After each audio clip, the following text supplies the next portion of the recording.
All right. Hello, everybody. If you're here, it's good to see you. We've been gone for a couple of weeks, and I think we're live streaming. We'll have some folks check that out and see if I pushed all the buttons right. I have been known to push the right buttons at the wrong time and push the wrong buttons at the right time. So we'll just have to see if that's working. But it's good to have everybody here with us tonight. Those of you listening by Power Faith Radio, we thank you so much. We had a couple issues there and was running through the cloud, but we're going live stream tonight, so everything's good there. If you're watching this on YouTube, for the first time, how about subscribing to that channel and hit that notification bell? You'll be notified every time a new video goes up. And you can share this video with all your social media platform. You can go over to Facebook at A Simple Walk, and there you'll find all the links, including the link to come into the Zoom room. Now, if you need the link and you're watching, if you'll just message us somehow, we'll provide the link to you.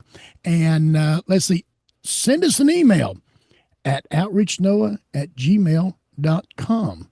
And we've got some new features coming up here pretty soon. I showed them to Terry here the other night, but we're soon going to have a phone number where you can call in and fuss with us. No, we're not going to answer those kind of calls. How do we know that's that kind of call? I guess I'll have to screen them when they come in. So if you see me pick up and I'm picking the phone up, then I just go, you know, that was one of those calls. Or throw your headset across the room. Yeah. Yeah. So, but it's good to be here tonight. We're going to do a Q&A little session tonight, so we always enjoy those. Terry, I'm going to turn it over to you and get ready for our Sadaka time, and you can greet everybody in the Zoom room and everybody else. And here comes Bob. Another Bob. Yep. One Bob's here. Is that another Bob? I met him. He's been coming in on Andy's. Oh, okay. Good deal. Good deal. Good deal. All right, Terry, go ahead and greet everybody. All righty. Of course, we got Scotty back from the Outer Banks down in the engine room again. Good to have him back. Good to be back. But I know he enjoys sitting in his car and reading the books that he buys and listens to the tapes while wife and daughter does all the shopping, right? Yeah. So, I come back and I've already put 29 hours in since I've been back for 3 days. And I keep asking my wife and daughter every night when I come in, did we go somewhere the past little while? Because I don't remember it. Hey, it's just like what they say now. Now, like the weekend is just like a 15-minute break. Yeah. So you imagine a vacation, it's barely even a 30-minute lunch. Yeah. But I did eat a ton of biscuit and gravy. I will tell you. I imagine you did out there. So all right. All right. We've got Ronald here and Amuela and Thomas and Bob Wells is with us. And we've got another Bob that's joining us, and he's from Ohio. Greetings, Bob. And Nancy and Veronica, which is floating around somewhere in New York State. Where's your next destination, Veronica? There's a little town called Accord, New York.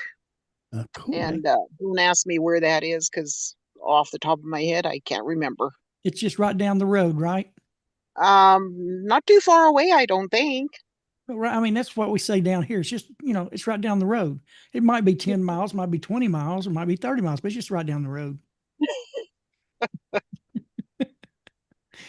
Oh, anyhow, greetings everyone, and glad to have everyone here with us tonight. And glad to have Scotty back now on I think it's the 8th. I'll be out of town, so we'll try to get a few classes in here, and then we'll be getting settled down for the winter and have us a bunch of classes. But tonight we're going to veer off of our series of Journey into Genesis. We've received some questions and stuff. And like I said a few weeks ago, that we'd take some time to answer some of. Tonight, I'm going to be going through one that we had received on our YouTube channel. And the person asked about the dividing of the nations and choosing Israel, God choosing Israel as his inheritance. And she gave a specific passage and would like wanted us to kind of go through it, and that's what we're going to do tonight. We're going to go through Deuteronomy chapter 32, verses 8 and 9. And we get through that, I think Scotty may have a couple of things we can go through there. And May, if we still got plenty more questions, Scotty, that we've, because we've not done a Q&A in probably 6 months or so, we can do another one next week if we need to. Those are kind of fun to do. Are you about ready for your Tzedakah time? I am ready. I'm ready. All righty. We appreciate everybody who sent in some names, and some local people has given me a couple names too, but I've not got them on the list tonight. I'm going to go do some visitation the next couple of days and talk to them, those folk, and see if we can put their name out on the World Wide Web. So, Scotty, I don't mean to interrupt. Go ahead. I just want to give you one more. I didn't find this out till this afternoon, so I didn't get a chance to contact you. But my brother, his knee replacement surgery is coming up tomorrow. Oh, he thought he still had some time, but he texted me this afternoon and said that he's got to have his surgery tomorrow. His name's Brian. Brian. I bet his last name is Hayes. Well, we do kind of, we have the same mom and dad. He might be. Well, I don't know. If you see us, you would think we're adopted or something, because I'm 4 years older and I'll have to look up to him. Okay. But he takes after my mom's side, the Adwells. They were big men, very big men. And I'm a Hayes. I'm short and dumpy, just like, my Scottish heritage, short and dumpy. Okay. Right. I'm going to get started before we both get Go ahead, Scotty. Okay. All right. As always, we try to give tzedakah for our main teacher, Pesach, and his wife, Shira Sherbo. They live in Sfat, Israel. And then Joanna Flynn Wake Up. She's going to be going through another knee replacement. When was that scheduled? I didn't write it down. 26th, I think, was it? 26. I believe you're right. Something around there, anyway. Yeah. So we've got her still on there. Jeremy Kibbe is requesting some prayers, so we've got him on our tzedakah list. And Warwick Marshall, we've got Warwick on our tzedakah list tonight. Also Nadine Akins. Let's see, my box is getting full here. Nadine Akins is on our tzedakah list. Nadine has come a long way. She still have issues. One of these days, we're going to have her call in and talk. She's not real keen to doing video, but she told me yesterday that she would love to call in and thank everybody for their prayers and talk for a few minutes. So anyway, Nadine Akins, and then also Tina Lyons is on our tzedakah list tonight, and Ronald Dickman and his sister Diane. Ronald, how are you doing? And tell us about Diane.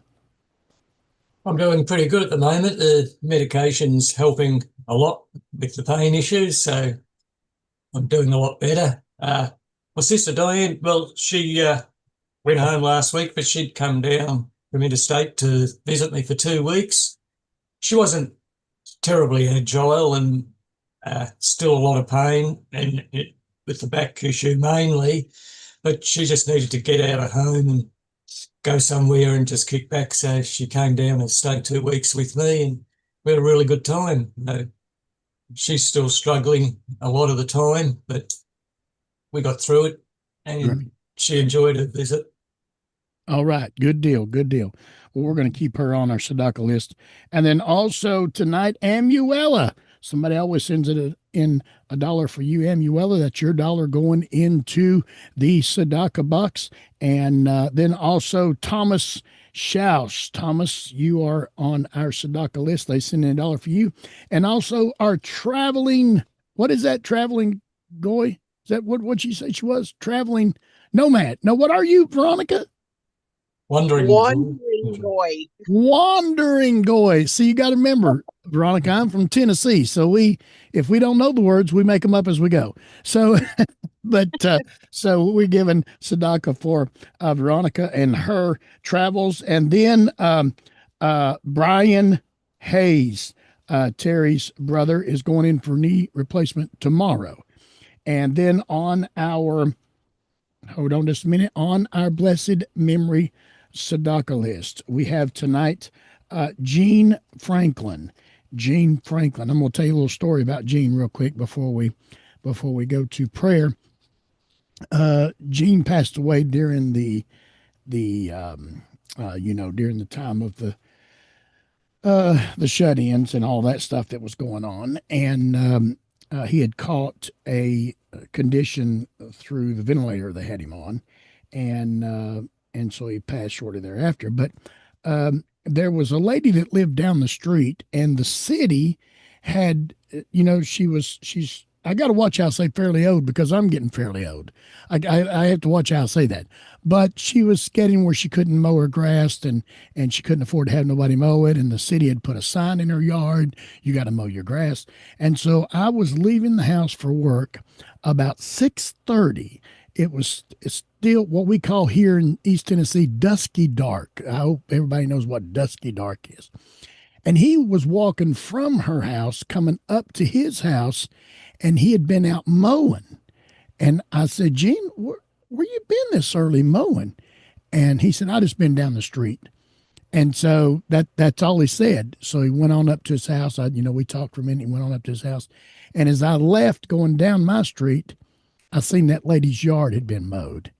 And so he went down before anybody got up. And that's the type of guy he was. And I'm going to call it snuck. He snuck down there and cut her grass while she was still in bed, and then come back up and didn't even want to tell me what he had done. And so, I thank the Creator for those kind of people, that just do that tzedakah time, and it went for a merit for him, I'm sure. Rabbi Shulman calls that precious stones. Precious stones, exactly. And he was known for that here in the community. Precious stones. He was known for that. So we're giving tzedakah for the merit of Gene Franklin. Maybe this week you might see a charity box setting somewhere in a station or a restaurant, or maybe you just feel like giving a little charity to somebody. Think of Gene Franklin when you do it. Would you help us pray tonight? Hear our voice, Adonai, our God, Father of mercy. We ask that you have compassion on us and accept our prayers with compassion and favor. For we know that you are a God that hears prayers and supplications. You are our King. We ask that you do not send us away empty-handed, but favor us.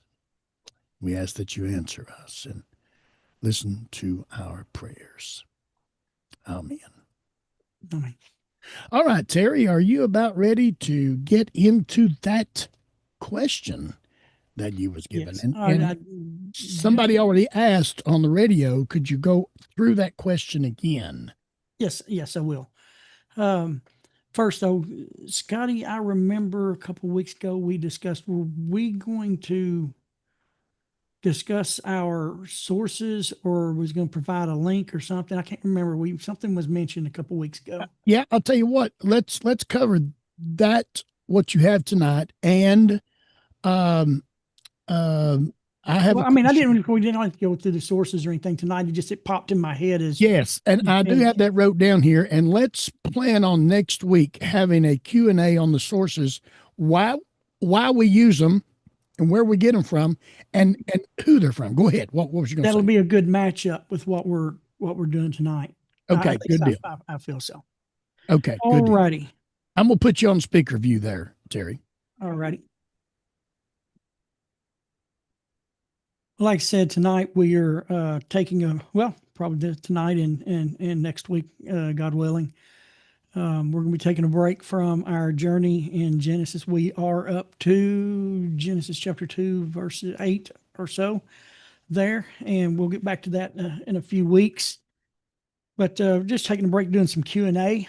Like I said, Scotty says that, if you've got any questions, comments, whatever, you want to send them to us through to outreachnoah@gmail.com. He's collecting those, and from time to time we do these little Q&As and discuss some of the emails that we get, and it makes it really good. It brings everybody in and kind of into the fold. Everybody's getting to participate, It's just not Scotty and I, and a bunch of us knuckleheads over here from Australia and Chicago. No, Kansas City now. Some of the regular guys that just hanging around and everything. So just like to have a little bit of fun. Okay, tonight's question come from a lady that had left a message on our YouTube, one of our YouTube videos in the chat section a while back. And she was asking about if we could go through Deuteronomy 32 verses 8 and 9 and discuss the issue about the dividing of the nations and God choosing Israel as his inheritance.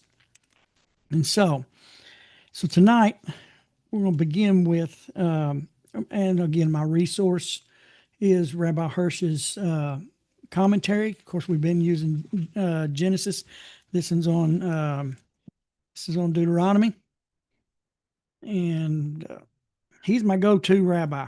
I love Rabbi Samson Raphael Hirsch of blessed memory. He was a German Jewish rabbi about 200 and something years ago in Germany. The reason why I resonate with him because he loves to break down the Hebrew. And when we get into some places in Genesis that we're going to be getting to, we're going to be having a good time. There's a couple of verses that we're going to be hitting almost all the words and looking at some things and breaking them down. And it's going to show you what it actually says versus even how it's translated, even though the English is really good, but the native language is better. It's always better. And so it's why I like Rabbi Hirsch. He'll be one of our sources we'll talk about when we talk about sources, because I do use him probably 99% of the time. Not that I'm saying anybody else is any better, because I've got some great stuff back here. But when I started studying his material, it resonated with me. All right, verse 8. I'm just going to read 8 and 9. And then we're going to come back and we're going to go through Rabbi Hirsch's teachings on these passages. In verse 8 says, when the Most High assigned property to the nations, when he separated the sons of men, he set the territories of peoples for the children of Israel who were yet to be counted, for God's portion is his people, Yaakov, or Jacob, the lot of his inheritance.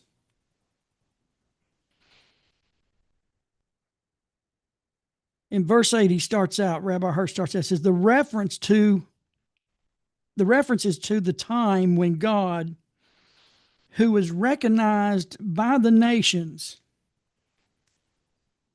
only as the Most High, he assigned the nations their lands in their various areas of the globe. There's another passage, I don't have it on top of my head exactly where the context of it's at, but it's we are to settle the earth. We are to go and settle the earth.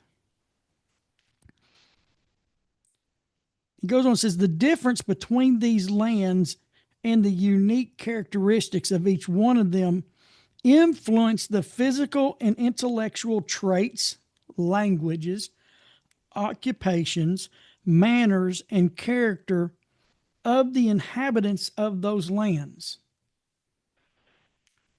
I'll go through that again. It says, the difference between these lands, the different nations,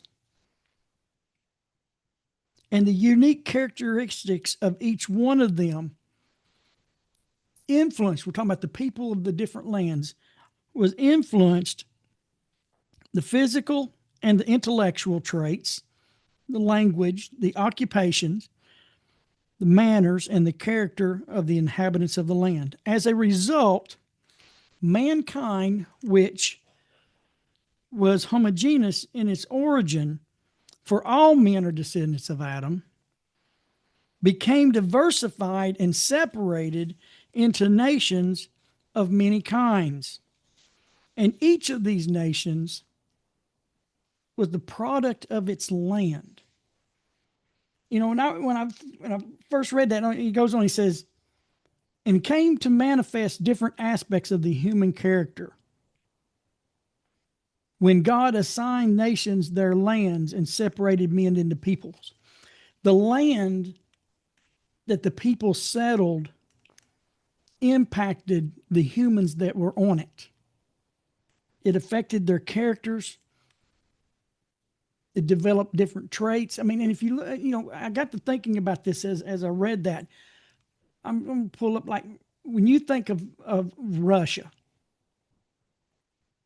for me, I see a very stocky, muscular, square-jawed type. They have all the people of that land that are native to that land has specific characteristics. And then you if you go over to Spain or to Italy, somewhere like that, if you start looking at these different lands and different peoples that inhabit them, they all develop specific traits from those lands. I mean, and of course, look at the different foods that you have that are in these different lands and the people that eat them and the way it affects the body and things like that as generations go by. And so as you can see that each individual land or nation, the Germans even had theirs, and the Bavarians, and then the Swiss and Austria all have these, and then it's like each nation has its own gifts that God gave the land for the inventions and the tools and the arts and the sciences and the maths that developed out of these individual lands were unique to those people. And so that's kind of what Rabbi Hirsch is saying here, that each of these nations, as the product of the land, came to manifest different aspects of the human character.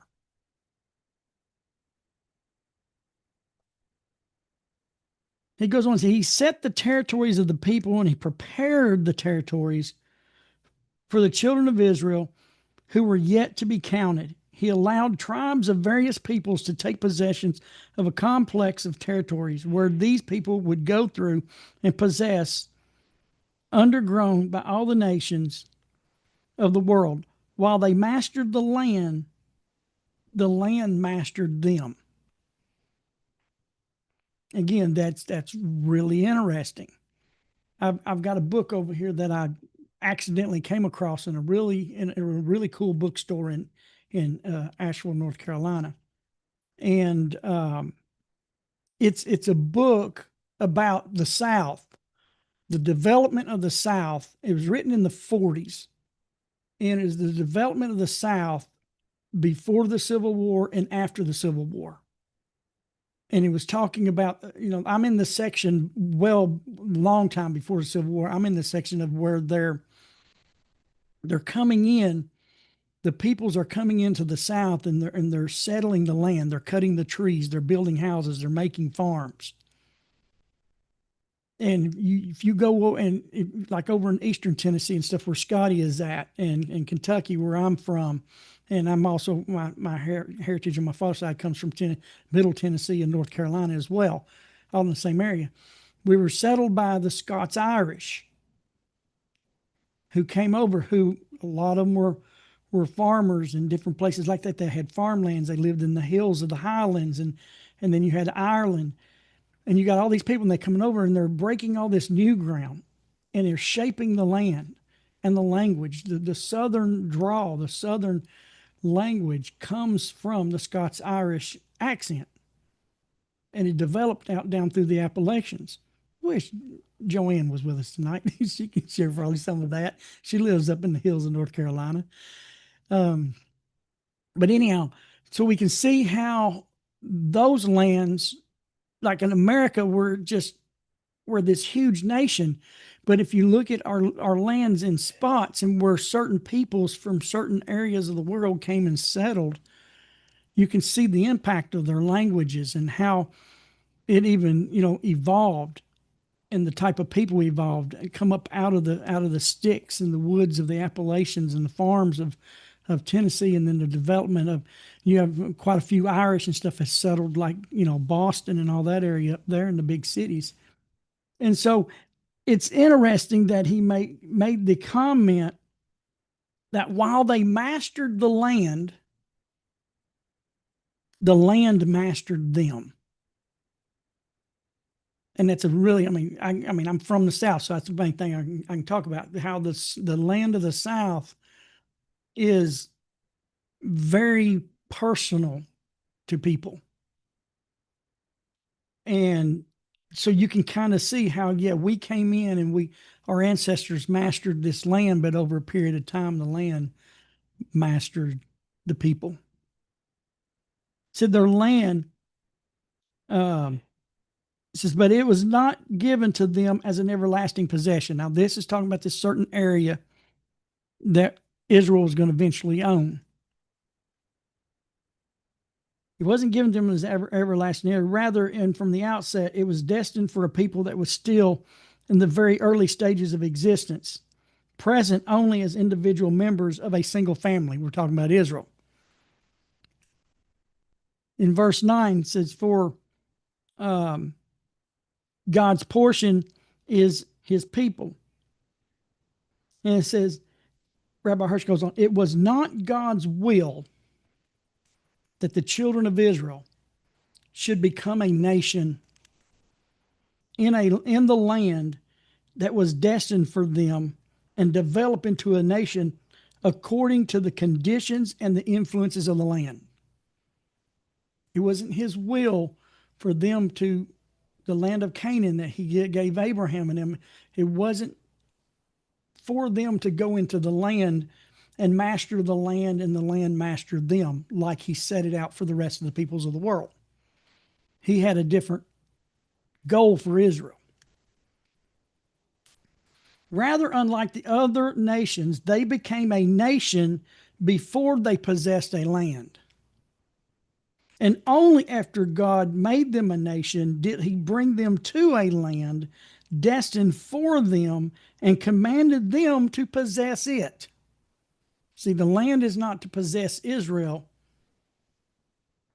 Israel's to possess the land. This land had already been cultivated and built up by others. The children of Israel had to only maintain the cultivation of the soil and the upbuilding of the towns they found before them. Because this people as a nation is God's people. Israel is God's people, God's very own. And with it becoming a nation, it was to become and remain God's portion. What other nations received from the soil of their land, Israel receives from the relationship with God. See the difference there? I mean, those of us who both sides of my family were farmers. My grandfather on my mom's side was a Kentucky tobacco farmer. And my mom told me when she was a little girl, he had a team of just these beautiful snow white mules that he plowed with. And so our people worked the land. And we received from our work because that's the way it was destined. And that's the way it is in all the other nations. But Israel is different. We received from the soil that we worked. Israel receives from its relationship with God. And then the working of the soil and everything is second. Their relationship is first, their soil is second. For the nations, it's been the soil first. And he's going to share some interesting, because now that I've been studying Scottish heritage, I was really seeing things I've been learning as Rabbi Hirsch was talking about it. He said the emergence and the existence of other nations are rooted in the soil of their land. Like my papa. They prevailed over the land and conquered it, and by cultivating it, it developed it, and in developing it, they turned it into the basis for the development of their society. And this is where it gets interesting. Because if we start looking at the natives, especially the early natives of this land, or we even go all the way back to the Celts and the Irish and the lands that my forefathers came from. And if yours came from Italy and stuff, or Spain, you'll see the same thing. Rabbi Hirsch goes on and says, at the same time that they were conquering their land, and they were rooted in the soils of their land, he says, at the same time, they are subject to the climate influence of that land.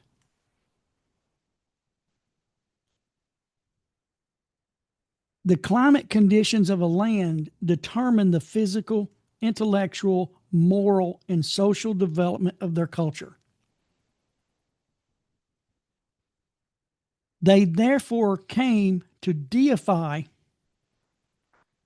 what they considered to be the forces that shaped their culture. They came to worship the factors as gods on whom their national prosperity depended. And as I've been studying my Scottish heritage, and from the Celts and the Picts, from a couple thousand years ago, in this one historical novel I got called The Daughter of the Gods. It's a historical novel, it's really interesting. Been learning about the different gods, and actually I met an Irish man who was a Celtic witch. Worked with him for a while, learned some interesting stuff. As he would tell stories of Irish and Scottish stories to me from the past of the culture. I got to share Torah, and he was receptive, and we shared. But one of the things that's interesting is that in this book I'm reading, all their gods represented a certain aspect of nature. For the plants and for the animals and the fishes, and different things like that. And come to find out, according to this guy I met who was a Celtic witch, he said, we don't worship our gods like other nations worship their deities. We'll actually get mad at them and throw a finger at them and different things like that, and talking about. But he said, it's a total different. And I said, so you tell me you didn't go and, bow and all that? He says, no, these gods represented parts of nature and in nature's forces, but we didn't worship them. But they were the part. And so when I'm reading this from Rabbi Hirsch, I'm like, the things I learned from him, and then things I'm learning in this book, and it's this book mentioning different, because the book takes place in about 930, the year 930. Is somewhere about in that area of Scotland, just prior to Rome coming in, trying to take it over. And that's what part of the book is that how the Picts and the Scots are going to join together to fight against this Roman army, bringing in this new god with them. And so it's going to be kind of interesting. But their gods was based on the nature and how they interacted with nature. And that's what Rabbi Hirsch is saying right here. It says, the climate conditions of the land determine the physical, intellectual, and the moral and the social development of the culture. They therefore come to deify what they consider to be the forces that shaped their culture. They came to worship the factors as gods on whom their national prosperity deemed. But not so with Israel. Israel is to bring into its land its physical, intellectual, moral, and social culture already fashioned by God. Israel is not to be subordinate itself and its national life to the land. And they are to fashion themselves to God. Thus, through its very national existence, through its natural life and natural prosperity, Israel shall proclaim that God is the sole and true power, and that he alone is the source and the welfare of all nations. That's part of their light that they're supposed to shine toward us. That as our ancestors deified and worshiped the forces of nature and made different gods to represent those different forces, Israel's to shine the light to say that no, God is the source. He is the source behind it all. That's part of their being a light unto the nations.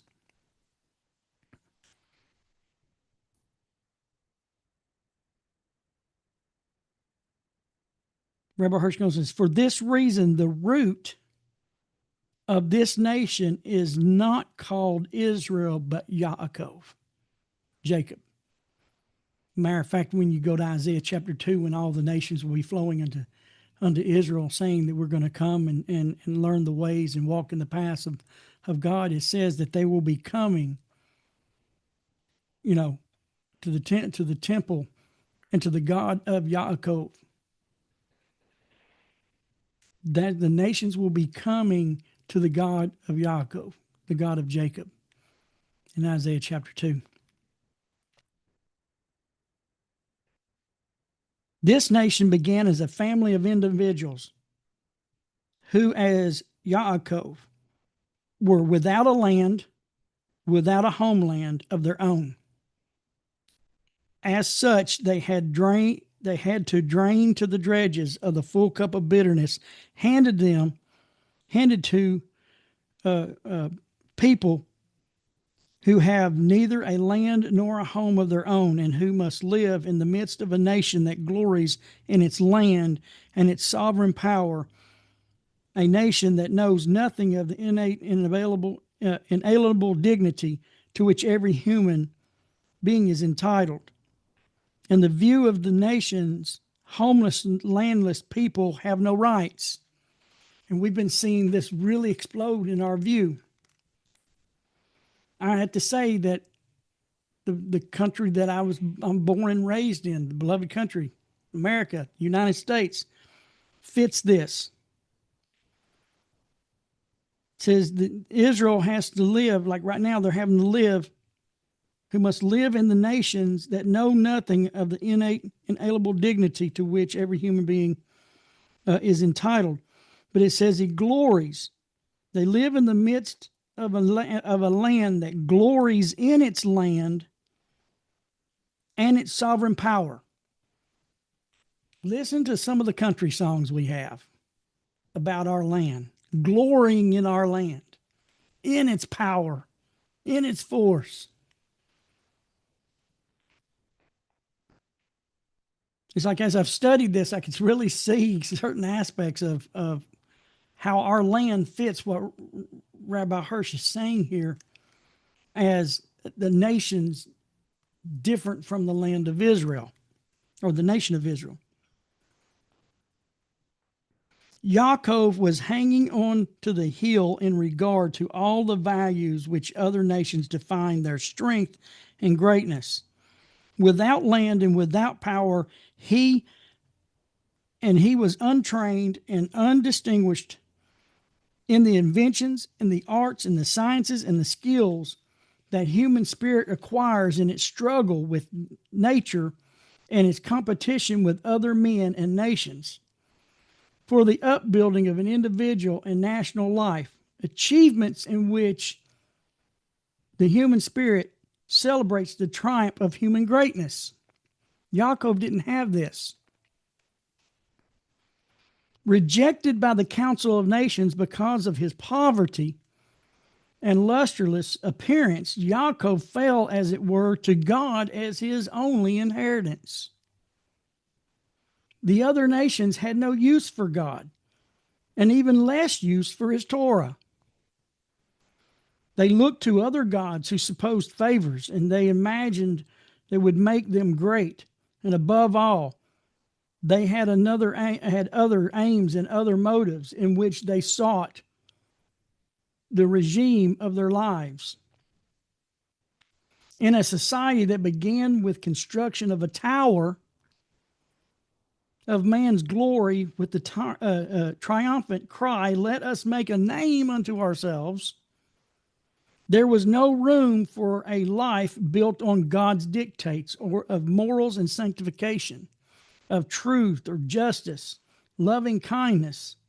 In such a society, it was not possible to establish a life that reflects in every aspect the exclusive sovereignty of God on earth. Only Yaakov was capable of that. For Yaakov had nothing of his own, and all the forces that the nations worshipped as gods granted him nothing and could grant him nothing. He had to receive, and he did receive, everything only from the hand of God. Hence, only Yaakov was suitable instrument for the realization of God's aims in the midst of mankind. And only he, as Yaakov, could receive the mission to become Israel, to proclaim to mankind the sovereignty of God and the homage to it through the fulfillment of his commandments. So we see here God separated the nations. But what birthed Israel was different from the rest of the nations of the world, where the land and the soil developed and mastered the peoples. Israel became a nation before it had a soil. And when they went into the soil and God was gave them their soil, they were to master it. They were to control it.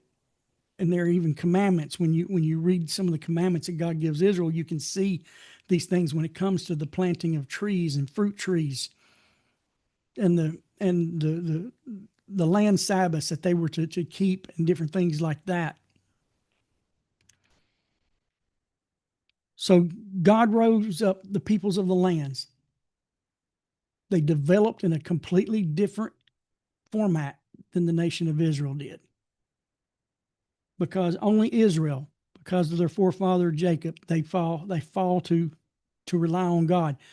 Matter of fact, a lot of their blessings and cursings, and I don't like the word cursings, but that's what's used in the English. But when they obeyed specific commandments, they got rain. When they broke certain things and trailed off from God, the skies became iron. So their climate, their land, everything about them was based on their relationship with God, not with their toiling of the soil, like what we have had to go through. And that makes us two different kinds of peoples. That's why with those of us who come to the God of Jacob from the nations, and we follow the commandments that were given to us, to Adam, through Noah, and then Shem taught Abraham, and Abraham taught his descendants, and God reaffirmed them through Moses at Mount Sinai. The Torah doesn't supersede our commandments. It actually supports them, because they're actually a part of Israel's too. They're the base element. But for the nations, they're our main element. And we're made different. That's why when we have folks that are out there trying to keep Jewish things that are not Jewish, it doesn't work, because we're two different peoples. God designed us different, and there's nothing wrong with that. It doesn't make us second best. It makes us first best in our category, because we were built and made by the will of God. But he has, and Rabbi Hirsch has, when we get to some of these other areas as we go through Genesis, we're going to find out, as Rabbi Hirsch says, God needs the nations to do their mission and Israel to do their mission. And when they do them together, then the earth becomes the fullness of God's will. But we have so many out here that are wanting to go over and try to do Jewish things and take on holidays and foods and different things like that. And the reason why it's not working out is because We were not of Yaakov, where we were designed to where God was was the fullness of our source. We're coming through him differently. He is now the fullness of our source, now that we've come to the God of Yaakov. But we're remaining in the lands, and therefore we're still subject to the way God separated the lands. It's not wrong. There's nothing wrong with that. And so we also find in the separation when God told Moses in Exodus chapter 19, 3-6. Matter of fact, I can pull that up here real quick. I've got me 2 screens now. I love it. Told my wife I was breaking down. I've gotten used to 2 screens at work. Let me go over here and hit Exodus 19.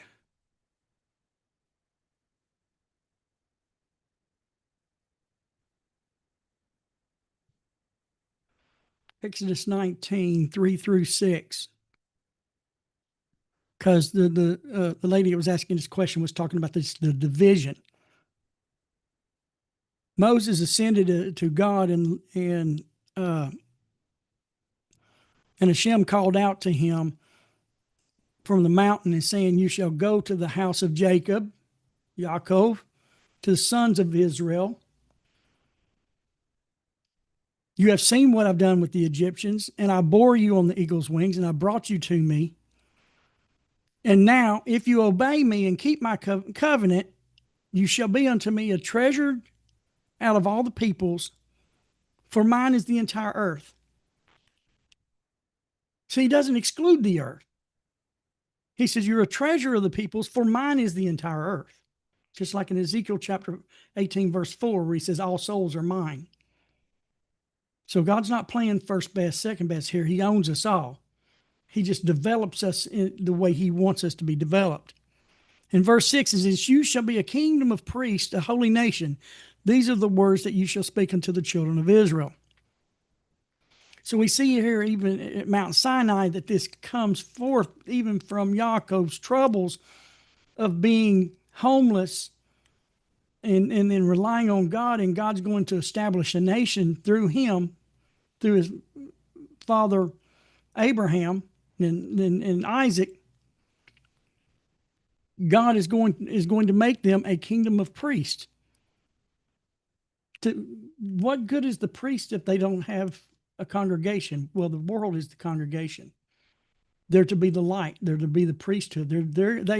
Their mission is to show humanity and mankind the way of God and to bring us back to God. We're going to see that in this closing aspect on these passages, Scotty, then we can discuss them. We're going to go over here to, come here. There we go.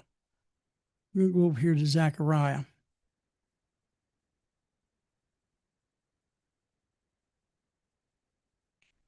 Zechariah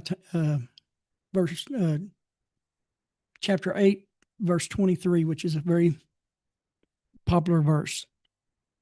But I want us to look at something. It says, "So says the Lord of hosts in those days, that 10 men of all the nations shall take hold of the skirt of a Jewish man." And that's correct translation, because the word is Yehuda in the passage. In Hebrew, it's Yehuda, the tribe of Yehuda. "Saying, let us go with you, for we have heard that God is with you." So we see here in this prophecy that the nations will be coming to Yehuda, to Israel, because we know God is with them.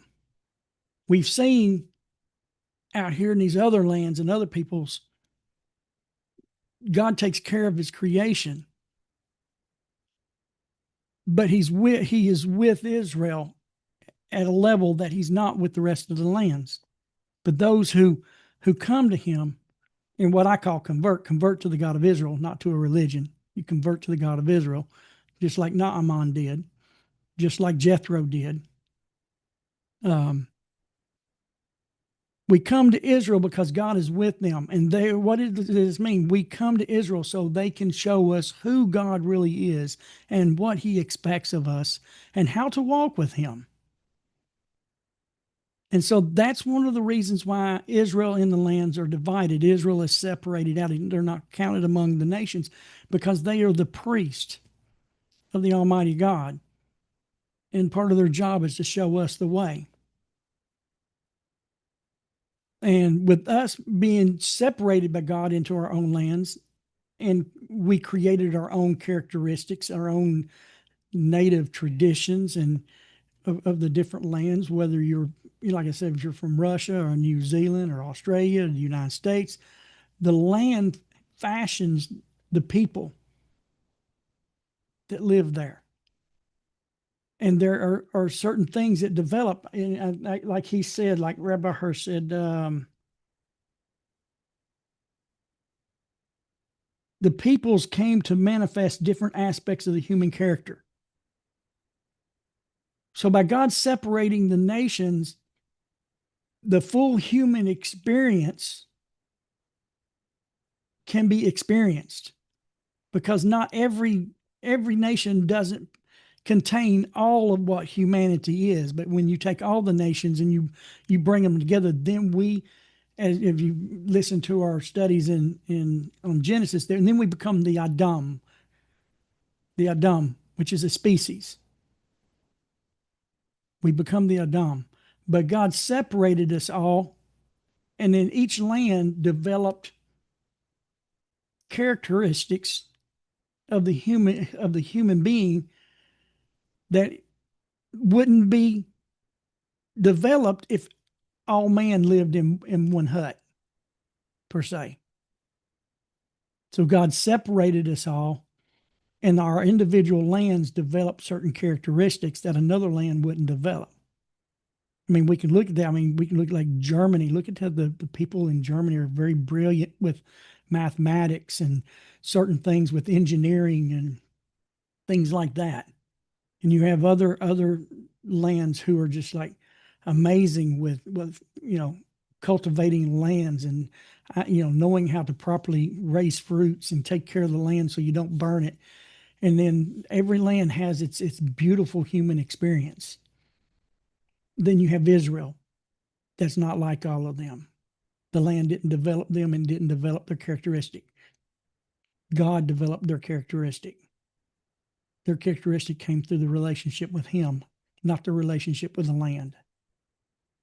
And so that's kind of what we learn, Scotty, from Deuteronomy 32, and the separation of the lands and the separation of Israel from the lands. Go ahead, Scotty. Okay.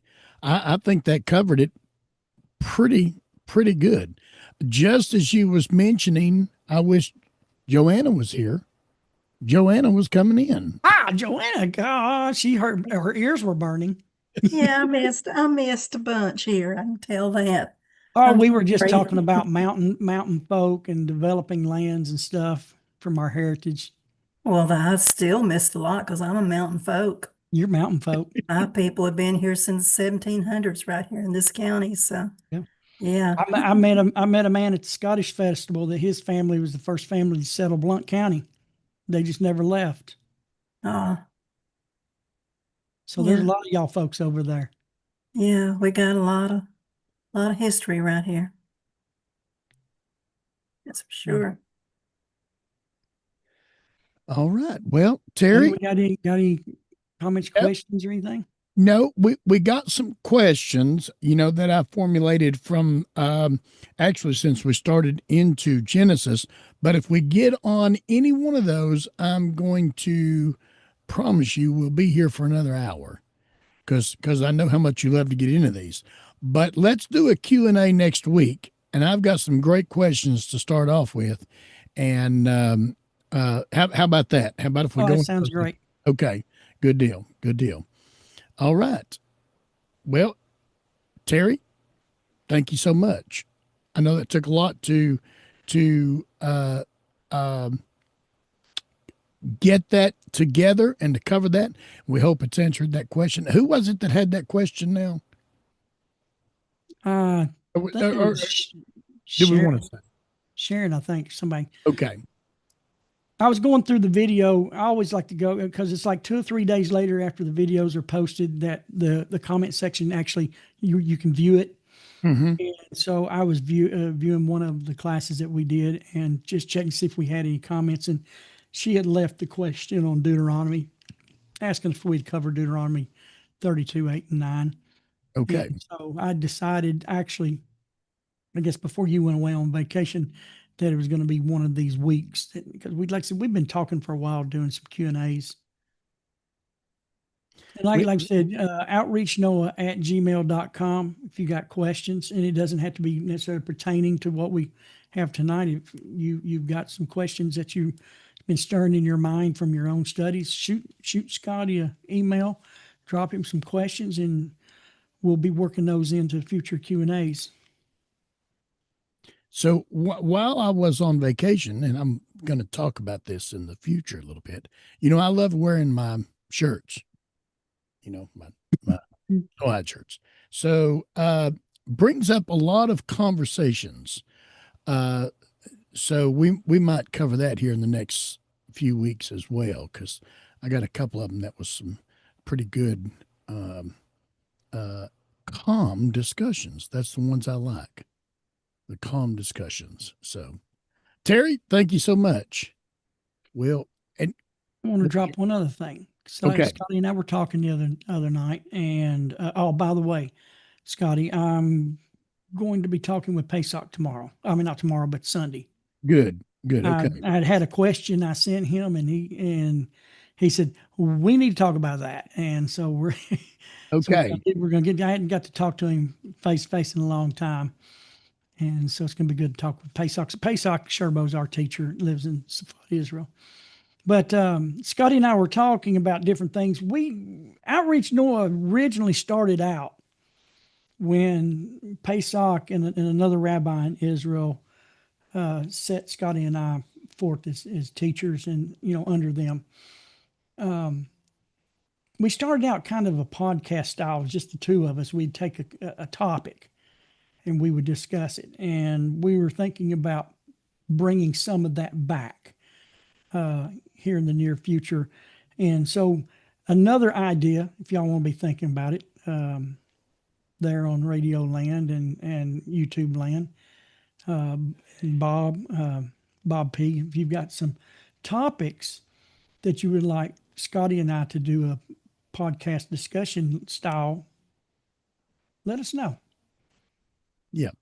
Because it's just some things that we're working on for the future. We're not going to completely leave this format, but what we're going to do is expand it. And like we've done the Q&As before, we're going to add another aspect, bringing some podcast style topic discussions. But everybody will be involved, but to kind of do some variety. Yeah. And then Scotty's going to have his phone eventually set up. Yes, I've got a phone number. Hopefully within the next I had a code chill on that one. I don't know what that was all about, but hopefully on the next couple of weeks we'll have it set up to where if you're watching and you have a question, you could actually call in and ask a question. And the good thing is I can see who's calling and where they're calling from. Well, how many lights do we have lit up tonight on the globe? Oh, we got everywhere. And my part that tells me how many's listening, it's already updated to Windows 11, but my computer's not updated to Windows 11. So I've got to take it back over there. But anyway, we've got people I got little lights everywhere on the globe as the world turns. What was that? That's a TV show. As sands in the hourglass. So no, that was Days of Our Lives. I'm sorry. I just gave them a plug, didn't I? You're talking about it. So, but anyway, we got quite a few listeners tonight. I don't know exactly the number because that part is not running on our program, but we got quite a few listeners tonight. So enjoy them listening. Yep. All right. I'm going to bring it to a close, Terry. because you know it's dark outside, and you know what I got to do during the wintertime when it's dark outside. You got to go lock gates. Got to go lock my gates. And You know, with all this modern technology, you think you can sit there and push a button? you know that I'm looking. So listen. I want to throw this out there. If anybody's got any ideas, I know what I'm looking for, and this is for Nadine. Let's see. Should I say this? Yeah, I can say it. You know, Nadine doesn't. She in a wheelchair, and when she is in the bed, she has friends come over, and she has to get up, get in her wheelchair, get woke up, wheel through the house, and go all the way to the front door and unlock it. And I found a couple of them, but I'm trying to find one that will hook to her internet. Is a deadbolt lock with a camera on it that she can Bluetooth it with her phone and lock it or unlock it with her phone. I would say it exists with everything. It does exist. The smart houses that we have today. The issue is it's not advanced technology with the new internet capabilities that we have today. So it's like it runs on the old capabilities. Oh, it's on dial up. Yeah, and it needs to be upgraded so it will connect to the modems of today. So so anyway, be thinking about that. If you come up with anything, send them to me in Messenger, and I'll check that out. So, but we're trying to get her one of those just to make her life easier. She told me yesterday. Of course, it's going to be a year this coming October that she had her feet and partial legs removed. And she's a real trooper. She's come a long way. She still has a lot of things. And so maybe this week while you're out, if you want to give Sadaka somewhere with her name on it as well, that would be great. Nadine Akins. So, all right, I'm going to come to a close, Terry. Everybody, Lord willing, we will see you next week. Bye-bye. Amen.